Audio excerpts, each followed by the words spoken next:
Natulia Baba, nasubiri.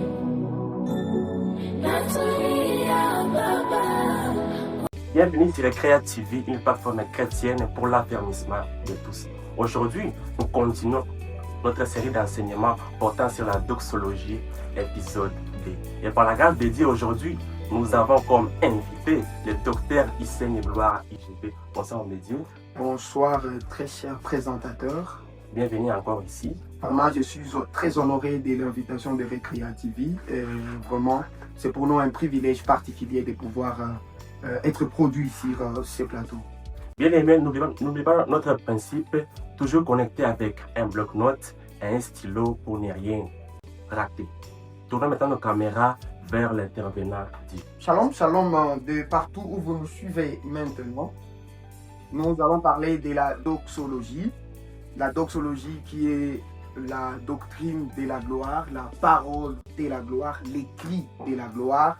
Quand nous voyons la doxologie, nous voyons la manifestation de la gloire. Donc quand la gloire est manifeste, quand la gloire est mise à la visibilité de tous, on fait allusion à la doxologie. Je vais dans l'entrée de jeu lire les Saintes Écritures dans Matthieu chapitre 6, les versets. Je vais lire les versets 9 et par après je vais sauter au verset 18. Voilà, j'ai lu au nom de Jésus-Christ, Matthieu 6, 9 et Matthieu 6, 18. Voici donc comment vous devez prier. Notre Père qui es aux cieux, que ton nom soit sanctifié. Les 18e verset, lorsque vous gênez, ne prenez pas un air triste comme les hypocrites qui se rendent les visages tout défaits pour montrer aux hommes qu'ils gênent. Je vous l'ai dit en vérité, ils reçoivent les récompenses. Ici, le Seigneur Jésus-Christ est en train d'enseigner à ses disciples comment ils doivent faire la prière.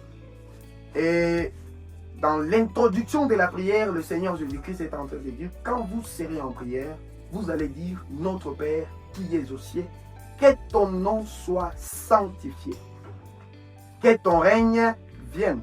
C'est par après qu'il dit que ta volonté soit faite sur la terre comme au ciel. Pour dire, premièrement, il faut reconnaître la suprématie de Dieu en tant que Père et sanctifier son nom. C'est par après que son règne va venir. Pour dire, c'est de la responsabilité de fils de sanctifier et de célébrer le nom du Père. Et quand le Fils sanctifie et célèbre le nom du Père, c'est là que le règne du Père est manifeste. Donc on ne peut pas parler du règne du Père dans la vie de Fils si d'abord le Fils n'a pas résolu de son propre gré de partir et de sanctifier le nom de son Père. Donc premièrement, nous comprenons que la doxologie est réservée à une catégorie de personnes. Et cette catégorie de personnes sont des personnes appelées à crier gloire à Dieu. C'est pourquoi l'islamiste va dire porte élevée volonto, parce que le roi de gloire doit faire son entrée. Quand vous voulez rencontrer, quand vous voulez recevoir le roi de gloire, vous devez vous préparer en conséquence. Et la conséquence en question, c'est l'identité du Fils de Dieu. C'est pourquoi tu verras, même quand l'apôtre Paul parle, il dit, j'ai des traces du Christ, j'ai des fragments du Christ, je suis lié au Christ, parce qu'il est lié au Christ, il est co-héritier avec Christ.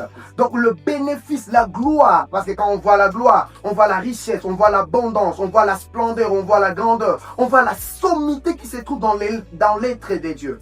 Voilà, quand quelqu'un dit qu'il veut crier la gloire, tu ne peux pas partager la gloire que tu n'as pas. Donc tu dois d'abord recevoir cette gloire afin d'avoir la capacité de transmettre cette gloire.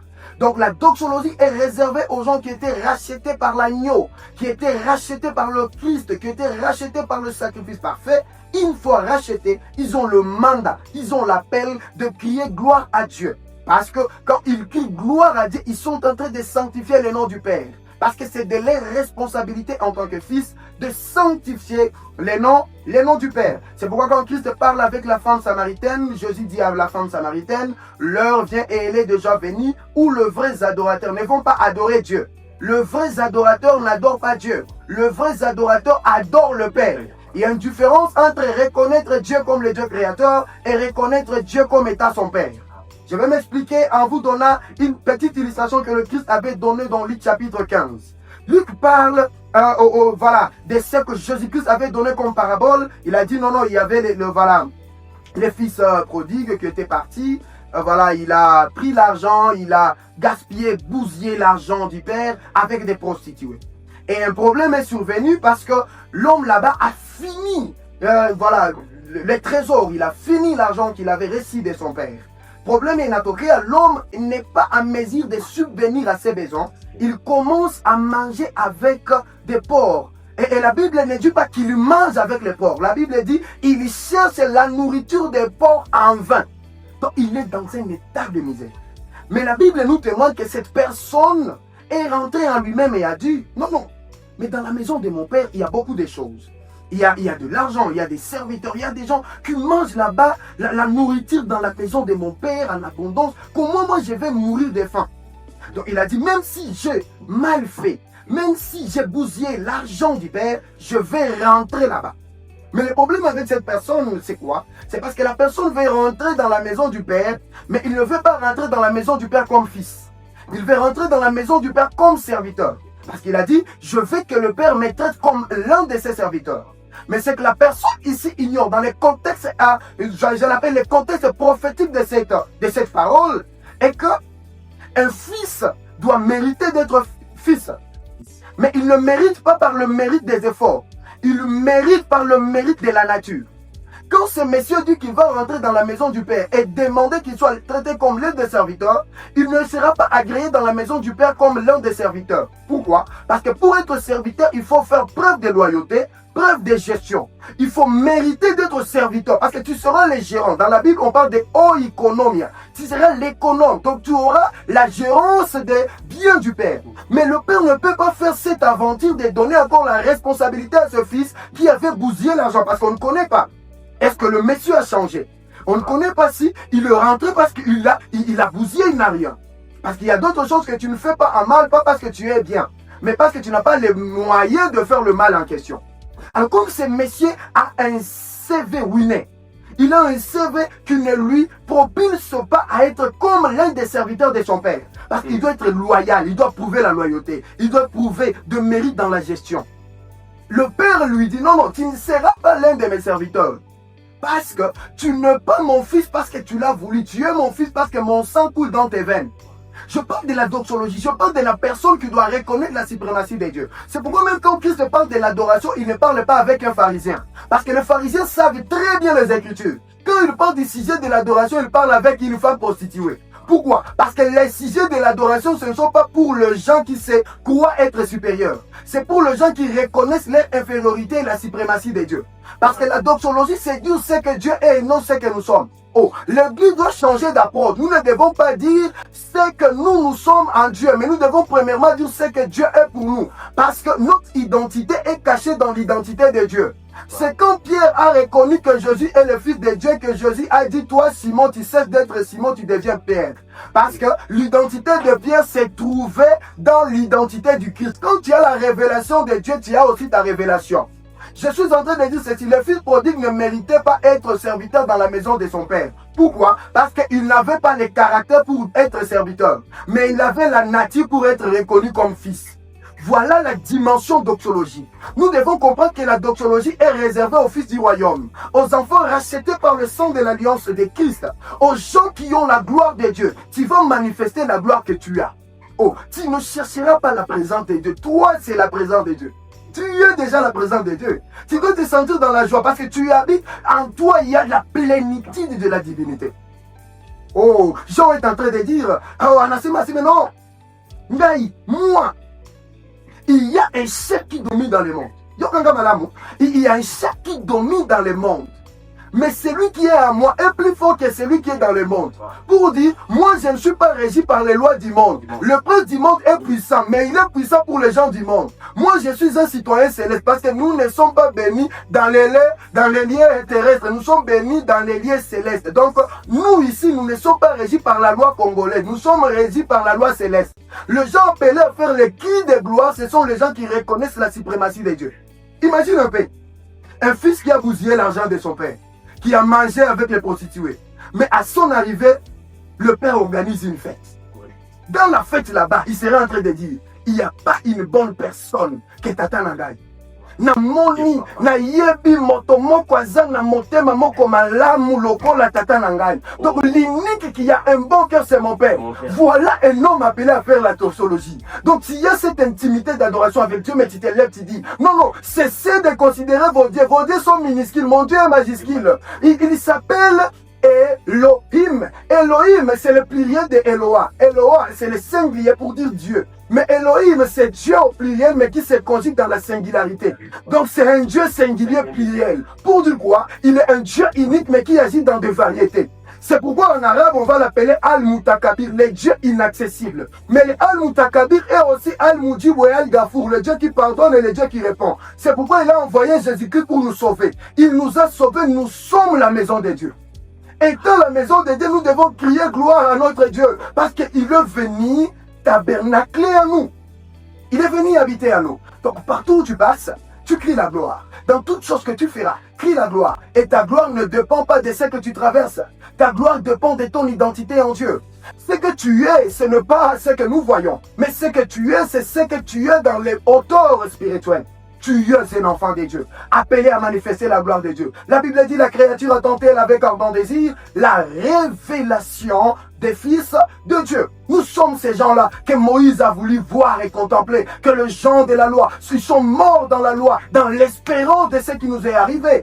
Nous vivons la gloire de Dieu. Nous sommes les fils du Très-Haut. Nous sommes la nation sainte. Nous sommes un peuple racheté. Nous ne sommes pas de n'importe qui. Nous sommes des phénomènes spirituels, des entités célestes dans la chair. Nous ne sommes pas de n'importe qui. C'est pourquoi nous sommes appelés à ignorer les problèmes et les maladies, à ignorer la pauvreté, à ignorer la crise économique et humanitaire et à reconnaître la suprématie de Dieu. Voilà l'évangile. L'évangile doit être théocentrique, axé sur Dieu. Merci beaucoup. Voilà, homme de Dieu, nous avons maintenant une question. Voilà. Maintenant, comment peut-on comprendre la doxologie dans la vie quotidienne? Voilà, dans la vie quotidienne, je vais attaquer d'abord quelque chose. Voilà, il faut vraiment attaquer parce que le Seigneur nous a bâtis dans cette ville, dans notre pays, en Afrique et au monde, pour rebâtir. Et je veux rebâtir quelque chose. Il y a une mauvaise approche, une très mauvaise compréhension de l'œuvre sacrificielle de Jésus. Et ça nous perturbe dans la compréhension doxologique. Parce que la doxologie dans la vie quotidienne, donc la doxologie dans la vie de chaque jour, dans notre mouvement quotidien, dans notre vie de tous les jours. Voilà, il y a des gens qui enseignent. Voilà, ils vont te dire, non, Jésus-Christ était un homme bien. Il était un homme bien. Voilà, il a donné des gens des pains, il a guéri le malade. Mais un jour, les gens ont fait des conseils contre lui. Ils ont fait des conseils, ils l'ont tué. Ils l'ont tué. L'homme bien, il a été tué. Et là-bas, on veut enseigner la morale. On veut dire aux gens, voilà, Jésus a été tué, regardez comment les gens sont mauvais. C'est un très bon message en termes de morale, mais très dangereux en termes de spiritualité de la manifestation de la doxa de Dieu. Vous me demandez de vous parler de la doxologie dans la vie des charges, dans la vie du croyant, dans la vie de celui qui est sauvé. C'est une mauvaise approche. Pourquoi? Ça va créer de chrétiens charnels et moraux. Ce chrétien sera d'une très bonne moralité. Il ne pourra pas être hypocrite. Il ne pourra pas faire des mauvais conseils contre les hommes. Mais il aura un problème sérieux. Parce qu'il ne va pas comprendre la ténacité et la profondeur de l'œuvre sacrificielle de Jésus. Jésus-Christ n'était pas tué par les hommes. Jésus-Christ était mort de lui-même.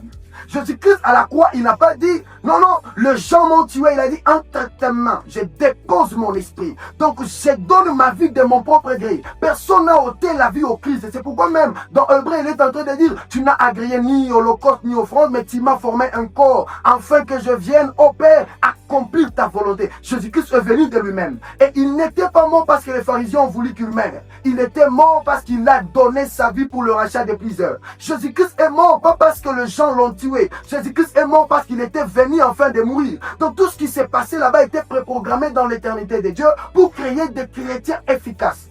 La doxologie, c'est cet état de conscience. Être conscient que Jésus-Christ a pris ta place et tu es appelé à manifester la gloire de Dieu dans tout ce que tu feras. Dans la vie quotidienne, que tu sois dans les affaires, que tu sois dans le business, que tu sois à l'école, que tu sois dans le ministère, que tu sois dans la politique, tu es appelé à faire crier la gloire. Faire crier la gloire, ce n'est pas dire gloire au Père dans le siècle des siècles, mais c'est manifester la gloire. Devant les démons, il faut les chasser. Devant les maladies, il faut guérir le malade. Devant les infirmes, il faut les guérir. Devant les assoiffés, il faut les nourrir. Devant les gens qui ont des besoins de témoignages, il faut leur parler de Jésus pour qu'ils soient sauvés. La vie de la doxologie, c'est vivre la gloire de Dieu dans chaque circonstance. Tu n'es pas dans la présence de Dieu quand tu es à l'église. Tu es dans la présence de Dieu parce que Christ habite en toi. Dans chaque circonstance, il faut être conscient que tu as la gloire de Dieu à manifester. Pas à crier par des mots, mais à manifester par le acte, par ta prière, par tes actions, par tes pensées, par toutes choses. C'est pourquoi dans Exode, il est dit, tu aimeras l'Éternel ton Dieu de tout ton cœur, de toute ton âme, de toute ton intelligence. Donc dans la profondeur, tu dois être conscient que Dieu est là et je suis appelé à manifester sa gloire en chaque circonstance. Soyez bénis infiniment au nom de Jésus. Merci. D'accord. Nous étions vraiment bénis par la prédication. Vous avez été vraiment édifiés par l'homme de Dieu, le docteur Seigneur Gloire IGB. Bien-aimés, restez toujours connectés sur Recréa TV, là où la vérité est révélée et Jésus-Christ est glorifié. Shalom. Shalom. Merci.